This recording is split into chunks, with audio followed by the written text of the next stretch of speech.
ಕಾರ್ಯದ ನಿಮಿತ್ತ ಪ್ರಯಾಣ ಮಾಡುತ್ತಿದ್ದ ಸಂದರ್ಭದಲ್ಲಿ ರಸ್ತೆಯಲ್ಲಿ ನಡೆದ ಅಪಘಾತವನ್ನು ಕಂಡು ತಕ್ಷಣವೇ ಸ್ಪಂದಿಸಿದ ಶಿರಸಿ ಸಿದ್ದಾಪುರ ಕ್ಷೇತ್ರದ ಶಾಸಕರಾದ ಭೀಮಣ್ಣ ಟಿ ನಾಯ್ಕ ಅವರು ಗಾಯಾಳುವನ್ನು ತಮ್ಮದೇ ಕಾರಿನಲ್ಲಿ ಆಸ್ಪತ್ರೆಗೆ ಸಾಗಿಸುವ ಮೂಲಕ ದೊಡ್ಡ ಮಟ್ಟದ ಮಾನವೀಯತೆ ಮೆರೆದಿದ್ದಾರೆ. ಶಾಸಕ ಭೀಮಣ್ಣ ನಾಯ್ಕ ಅವರು ಶಿರಸಿ ಸಿದ್ದಾಪುರ ಮಾರ್ಗವಾಗಿ ತುರ್ತು ಕಾರ್ಯನಿಮಿತ್ತ ಸಾಗುತ್ತಿದ್ದರು.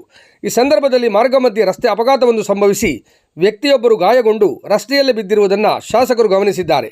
ಅಪಘಾತ ಕಂಡ ತಕ್ಷಣ ತಮ್ಮ ವಾಹನವನ್ನು ನಿಲ್ಲಿಸಿದ ಶಾಸಕರು ಗಾಯಾಳುವಿನ ಬಳಿ ತೆರಳಿ ಸಾಂತ್ವನ ಹೇಳಿ ಧೈರ್ಯ ತುಂಬಿದ್ದಾರೆ. ಆಂಬ್ಯುಲೆನ್ಸ್ ಬರುವವರೆಗೆ ಕಾಯುತ್ತಾ ನಿಂತರೆ ಸಮಯ ವ್ಯರ್ಥವಾಗಬಹುದು ಹಾಗೂ ಜೀವಕ್ಕೆ ಅಪಾಯವಾಗಬಹುದು ಎಂಬುದನ್ನು ಅರಿತ ಅವರು ಗಾಯಾಳುವನ್ನು ತಮ್ಮದೇ ಅಧಿಕೃತ ಕಾರಿನಲ್ಲಿ ಹತ್ತಿಸಿಕೊಂಡು ಸಮೀಪದ ಆಸ್ಪತ್ರೆಗೆ ಕರೆದೊಯ್ದಿದ್ದಾರೆ. ಆಸ್ಪತ್ರೆಗೆ ದಾಖಲಿಸಿದ ಬಳಿಕ ಗಾಯಾಳುವಿಗೆ ತುರ್ತು ಮತ್ತು ಉತ್ತಮ ಚಿಕಿತ್ಸೆ ನೀಡುವಂತೆ ವೈದ್ಯರಿಗೆ ಕಟ್ಟುನಿಟ್ಟಿನ ಸೂಚನೆ ನೀಡಿದ್ದಾರೆ.